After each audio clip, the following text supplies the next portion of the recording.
जय सद्गुरु, जय जय रघुवीर समर्थ. श्रीमद दासबोध सार्थ दासबोध. दशक 16वा, सप्ततीन्वयाचा. समास 6वा. वायुस्तवन निरूपण नाम. विचित्र स्वभावाच्या वायूमुळेच पंचमहाभूते एका ठिकाणी येऊन एकमेकांमध्ये मिसळत असतात. आता त्यांना एकमेकांपासून वेगळे करता येणे सोपे नव्हे. वायू अत्यंत व्यापक असून ब्रह्मांडात प्रथम तोच प्रकट झाला होता. मोठमोठा देवता प्रगटल्यावर मग वायू पिंडामध्ये अवतीर्ण झाला. सर्व जगत वायूमुळेच हालचाल करत जीवन व्यवहार करत असते. वायूचा मुलगा हनुमान होय. दोघेही सारखेच कर्तबगार आहेत. हनुमान हा ईश्वरी अवतार आहे. संकेत कुबिळकार म्हणतात, प्रसंगे वर्णिला मारुती, तो साह्य असो साधगा प्रती, मागे पुढे आदी अंती, हे निगुती साहवा. अर्थात प्रसंगाने ओघात आले म्हणून मारुतीचे वर्णन केले आहे. तो साधकाला पुढे मागे अंती असा सर्व तो परी सहाय्य देणारा असावा, असं 6व्या समासात म्हटलं आहे. श्रीराम समर्थ. धन्य धन्य हा वायुदेव, याचा विचित्र स्वभाव, वायू करिता सकळ जीव वर्तती जनी. विचित्र स्वभावाचा वायुदेव धन्य होय. प्राणरूप वायूमुळे सकळ जीव या लोकात जिवंत आहे. वायू करिता श्वासोश्वास, नाना विद्यांचा अभ्यास, वायू करिता शरीरास चळन घडे. चळन वळन प्रासारण, निरोधन आणि आपोचन, प्राण अपान व्याण उदान समान वायू. नाग कुर्म कर्कश वायू, देवदत्त धनंजय, ऐसे हे वायूचे स्वभाव उदंड असते. वायू ब्रह्मांडी प्रगटला, ब्रह्मांड देवतास पुरवला, तैथेनु पिंडी प्रगटला नाना गुणे. विचित्र स्वभावाचा वायुदेव धन्य होय. प्राणरूप वायूमुळे सकळ जीव या लोकात जिवंत राहतात. तो वायूच आहे ज्याच्यामुळे श्वासोश्वास होतो आणि आपण सर्व जिवंत असतो. वायूमुळे श्वासोश्वास होतो. अनेक विद्यांचा अभ्यास होतो. शरीराचे चलनवलन घडते. चलन वलन प्रसारण निरोधन आणि आकुंचन हे सारे वायूमुळेच घडत असते. प्राण अपान व्याण उदान व समान हे पंचप्राण होते. नाग कुर्म कृकल देवदत्त धनंजय हे पंचोपप्राण असून त्यांचे कार्य वेगवेगळे असतात. प्रथम वायू ब्रह्मांडी प्रगटून तेथे हालचाल झाली, मग तो नाना गुणांनी पिंडी प्रगटला होता. स्वर्गलोकी सकळ देव, तैसेची पुरुषार्थ दानव, मृत्यू लोकोंची मानव विख्यात राज्य. नरदेही नाना भेदे, अनंत भेदांची श्वापदे, वनचरे जळचरे आनंदे क्रीडा करीते. त्या समस्तामध्ये वायू खेळे, खेचर कूळ अवघे चळे, उठती वन्हीचे उबाळे वायों करिता. वायो मेघाचे भरण भरी, सवेच पिटून परते सारी, वायो ऐसा कारभारी दुसरा नाही. परिते आत्मयाची सत्ता, वर्ते शरीरी तत्वता, परी व्यापकपणे समर्था तुलना नाही. गिरीहून दाट फौजा, मेघ उठले लोक लाजा, गरजे गरजो तडक विजा वायू बळ.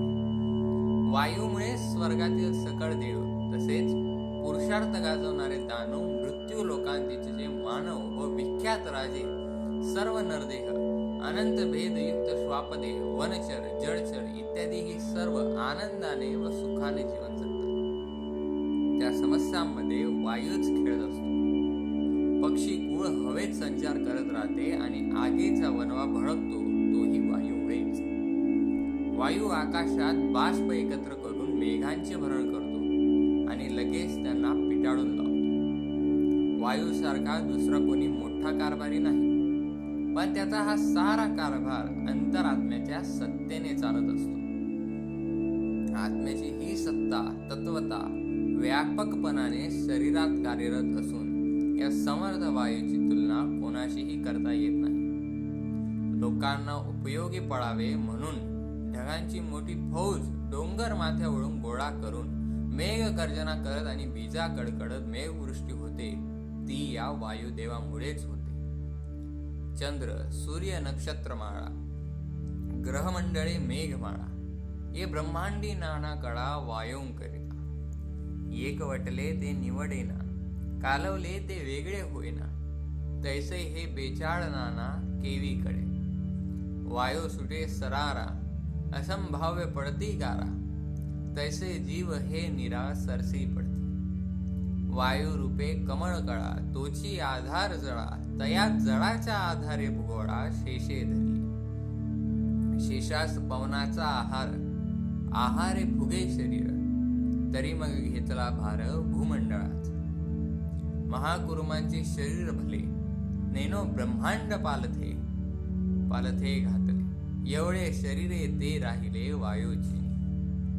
वारा हे आपुले दंती, पृथ्वी धरली होती, तयाची एवढी शक्ती वायू बळी.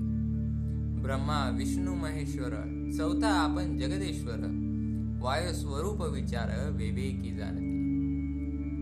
33 कोटी सुरवर, 88 सहस्र ऋषीश्वर, सिद्धयोगी भारेम भार वायो करिता.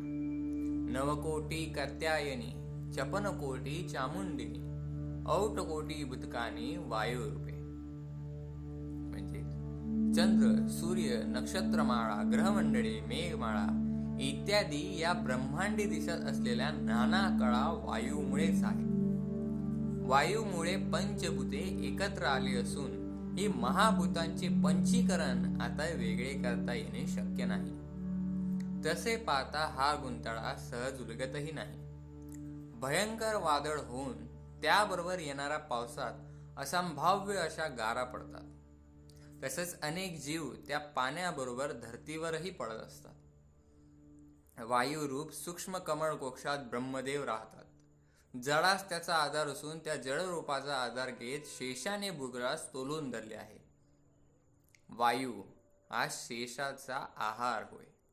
त्या आहाराने त्याचे शरीर फुगते, त्यामुळे त्याला हा भूमंडळाचा भार सहन करण्याची शक्ती मिळते. श्री विष्णूच्या महाकुर्म अवतारात त्यांचे प्रचंड शरीर जणू काही ब्रह्मांड पालथे घालेल असावे असं होतं. एवढे मोठे शरीर हे त्या वायूमुळेच लाभले होते. वराह अवतारात वायूच्या सामर्थ्याने आपल्या दातावर त्यांनी पृथ्वी तोलून धरली होती. ब्रह्मा, विष्णू, महेश्वर व चौथा आपण स्वतः जगदीश्वर अंतरात्मा हे सारे वायू स्वरूप असत.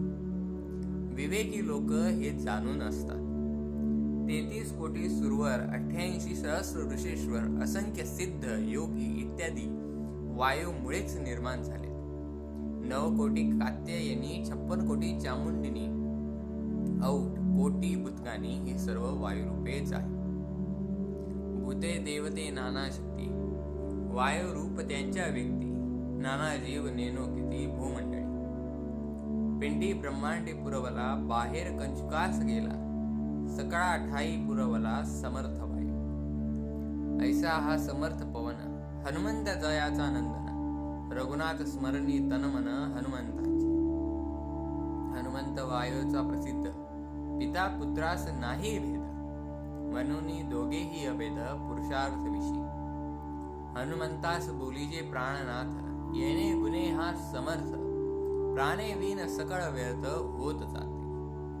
भूते, दैवत, अनेक प्रकारची शक्ती ही वायुरूप घेऊनच प्रगट होतात. असे हे विविध वायुरूप जीव या भूमंडळी किती आहे ते सांगता येत नाही. पिंडात आणि ब्रह्मांडात वायू असून त्याचा व्याप बाहेर कंचुकापर्यंत गेला आहे. अशा रीतीने सकळा ठाई दिसून येणारा हा वायू मोठा सामर्थ्यवान आहे. अशा या समर्थ वायूचा मुलगा हनुमंत असून तो रघुनाथ स्मरणात तनामनाने अखंड गुंतलेला आहे. हनुमंत वायूचाच आहे ही गोष्ट प्रसिद्ध आहे. या पित्या पुत्रांमध्ये मुळीच भेद नाही. म्हणून दोघेही पराक्रमाविषयी अभेद आहे. हे सारे आत्मज्ञानी लोक जाणून असतात. हनुमंतास प्राणनाथ देखील म्हणतात. यावरून त्यांचे सामर्थ्य कळून येते. प्राणाशिवाय सकळ सर्व काही व्यर्थ हे आपल्याला सर्वांना माहित आहे. मागे मृत्यू आला हनुमंता, तेव्हा वायू रोधला होता. सकळ देवांचा अवस्था प्राणात मोडली. देव सकळ मिळवण केले वायूचे स्तवन. वायू प्रसन्न होऊन मोकळे गेले. मनोनी प्रतापी थोर हनुमंत ईश्वरी अवतार. याचा पुरुषार्थ सुरवर पाहतची राहिले. देव कारागृही होते, हनुमंते देखील अवचिते. संहार करुनी लेके भोवते, विटंबून पाळले. कुशीने घेतले देवाचे, मूळ शोधिले राक्षसाचे. मोठे कौतुक पुच्छकेतांचे आश्चर्य वाटे. रावण होता सिंहासनावरी, तेथे जाऊन ठोस रे मारी. लंकेमध्ये निरोध करी उदक कैचे. देवाचा आधार वाटला, मोठा पुरुषार्थ देखिला. मनामध्ये रघुनाथाला करुणा करी. दैत्य आवगे संवारिले, देव तत्काळ सोडिले. प्राणी मात्र सुखी झाले, त्रैलोक्यवासी. आपल्याला ही कथा तर माहीतच आहे की मागे एकदा हनुमंतांवर मृत्यूचा प्रसंग आला, तेव्हा वायुदेवाने सर्वांचे प्राण रोधून धरले होते. त्यामुळे सकळ देवांचे प्राण हे कासावीस झाले. सर्व देवांनी मिळून वायूंचे श्रवण केले होते. मग वायुदेव प्रसन्न होऊन त्यांनी सर्वांना या जाचातून मोकळे केले होते. म्हणून अशा पराक्रमी पित्याचा पुत्र तसाच तो हनुमंत पण महाप्रतापी आहे. या ईश्वरी अवताराचे अचाट पराक्रम पाहून ते सुरवर सुद्धा आश्चर्यचकित होऊन पाहतच राहतात. रावणाने देव कारागृही ठेवले होते. हनुमंतांना ते पाहून अचानक लंकेचा संहार करून राक्षसांची विटंबना करून लंकेभोवती फेकून दिलं होतं. देवांना कैदेत टाकले. त्या अपमानाचा हनुमंतांनी बदला घेतला होता. राक्षसांचा समूळ नायनाटच त्यांनी केला होता. या पुच्छकेतूच्या सामर्थ्यांचे मोठे कौतुक आणि आश्चर्य वाटते. सिंहासनावर बसलेल्या रावणाला तेथे जाऊन बदलून काढले होते. लंकेमध्ये निरोध करून सारे पाणी आटवून टाकले. त्यांच्या पराक्रमाने देवास मोठा आदर वाटला होता. मनोमनी त्यांनी रघुनाथांची करुणा भागली होती. सर्व दैत्यकुळाचा अवघा संहार करून देवाची तात्काळ सुटका केली आणि तिघी लोकांतील प्राणी मात्रांना त्यांनी सुखी केले. प्राणी मात्र सुखी झाले, त्रैलोक्यवासी. श्रीदास बुद्धे गुरु शिष्य संवादे वायुस्तवण निरूपण नाम समास 6वा. जय जय रघुवीर समर्थ. आमच्या चॅनलद्वारे तुमच्यासाठी आम्ही 2 ॲप तयार केलेले आहेत. पहिल्या ॲपचं नाव आहे नामस्मरणिका. ज्या ॲपमध्ये तुम्हाला वेगवेगळे मंत्र दिसतील, जसे की जय जय रघुवीर समर्थ, ओम नमो भगवते वासुदेवाय, श्री शिवाय नमस्तुभे. आणि ते सर्व मंत्र तुम्हाला 108 वेळा वाचताही येतील. आणि तुम्हाला जर मंत्र फक्त श्रवण करायचे आहे तर हे मंत्र तुम्ही सर्वच्या सर्व असे 14 प्रकारचे मंत्र आम्ही तिच्यात दिलेले आहेत. जे 14 प्रकारचे मंत्र तुम्ही स्वतः श्रवण देखील करू शकता आणि नामस्मरण देखील करू शकता. इथे ते मंत्र आम्ही ऑडिओ व्हिडिओच्या फॉर्मॅटमध्ये दिलेले आहे. तुम्हाला फक्त त्या ऑडिओवर क्लिक करायचं आहे आणि ते नामस्मरण तुम्ही स्वतः श्रवण करू शकता त्या मंत्राचं. आणि दुसरा ॲप आम्ही तयार केलेला आहे, जे आहे भगवद्गीतेचं. याच्यामध्ये तुम्हाला भगवद्गीतेचे 18चे 18 अध्याय भेटतील. त्या भगवद्गीतेतील सर्व 18चे 18 अध्यायांचे तुम्हाला संस्कृतातील अर्थ, त्या भगवद्गीतेतील मराठीतील अर्थ, 18च्या 18 अध्यायांचा मराठीचा अर्थ. आणि जर तुम्हाला ती भगवद्गीता फक्त ऐकायची आहे, फक्त श्रवण करायची आहे, तर त्याच्यासाठी त्या भगवद्गीतांचा ऑडिओ व्हिडिओ देखील आम्ही त्या ॲपमध्ये दिलेला आहे. तर अशी 2 ॲप, एक म्हणजे नामस्मरणिका आणि एक म्हणजे भगवद्गीता ऑडिओ मराठी सार, हे दोघे ॲप आम्ही प्लेस्टोरवर अपलोड केलेले आहे. जर ते ॲप तुम्हाला डाउनलोड करायचे आहेत तर तुम्ही डिस्क्रिप्शनमध्ये जावं.